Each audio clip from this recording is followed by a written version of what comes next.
असम विधानसभा में 2 घंटे का जो ब्रेक जुमे की नमाज के लिए होता था उसे अब समाप्त कर दिया गया है। इसकी जानकारी जो है असम के मुख्यमंत्री ने हेमंत बिस्वा ने ट्वीट करके दी है। हमारे साथ मौलाना नाजिम अशरफी साहब हैं। अब ये बताइए कि ये जो फैसला है असम में जो 2 घंटे नमाज का टाइम था वो अब ख़त्म कर दिया गया है जुमे के दिन का, आप इस फैसले को किस तरह का मानते हैं? देखिए, ये ख़राब मानसिकता वाले लोगों का एक फ़ैसला हो सकता है।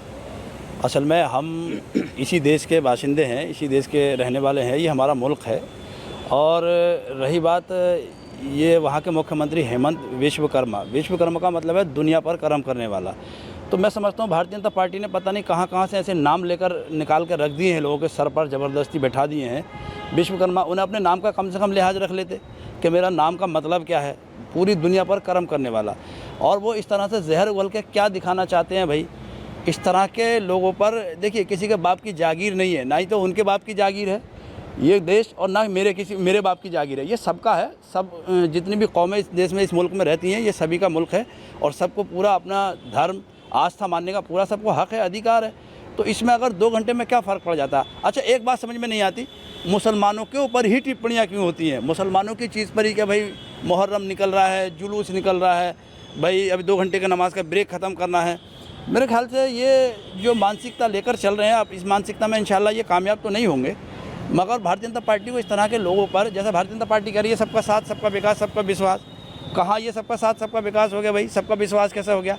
मुसलमानों को एक स्पेशल किसी एक कौम को टारगेट करके इस तरह के बयानबाजी करना या इस तरह के कानून पास भी कर देना, कानून मनवा भी लेना, मैं समझता हूँ ये केंद्र की सरकार के लिए भी एक शर्मनाक बात है और उसको इस पर संज्ञान लेना चाहिए और इस तरह के लोगों को बर्खास्त करना चाहिए। वो कह रहे हैं कि ये आज़ादी से पहले 1937 में मुस्लिम लीग के एक नेता थे, उन्होंने शुरुआत कराई थी इसकी विधानसभा में 2 घंटे के ब्रेक की।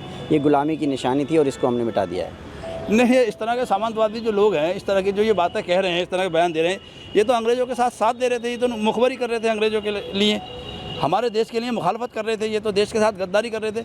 ये क्या बात हो गई कि अंग्रेज़ों की गुलामी की निशानियाँ? गुलामी की निशानी तो वो सिमगोल भी है जो संसद में टांग दिया गया, वो भी तो गुलामी की निशानी है, उसको क्यों नहीं हटाया गया?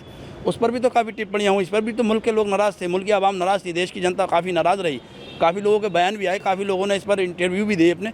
तो उसको हटाना चाहिए पहले।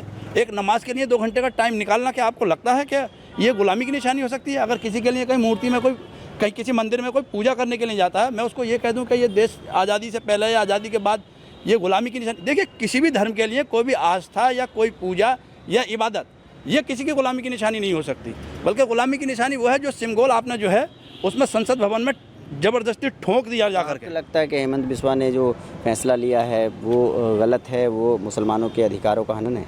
नहीं, मुसलमानों के अधिकारों का हनन है। मैं समझता हूँ कि इंसानियत का ये धीरे धीरे इंसानियत का एक कत्ल जैसा है। ये धीरे धीरे इंसानियत के हुकूक का कत्ल करते ये लोग जा रहे हैं। इस तरह के लोगों पर बहुत कठोर कार्रवाई होनी चाहिए। और देश के प्रधानमंत्री श्री नरेंद्र मोदी जी से मैं कहना चाहूँगा, प्रधानमंत्री जी, आप तभी सबका विश्वास और सबके विकास के लायक कहने के लायक होंगे, या सबका विश्वास सबका साथ, इस तरह के लोगों पर ठोस कार्रवाई कीजिए और इस तरह के लोगों को तत्काल प्रभाव से पद से हटा देना चाहिए। देखिए, मौलाना नाजिम अशरफी का कहना है कि इस तरह का जो कृत्य है ये मानवता के ख़िलाफ़ है और ऐसे मुख्यमंत्री के ख़िलाफ़ केंद्र में जो प्रधानमंत्री हैं उनको इनके ख़िलाफ़ एक्शन लेना चाहिए।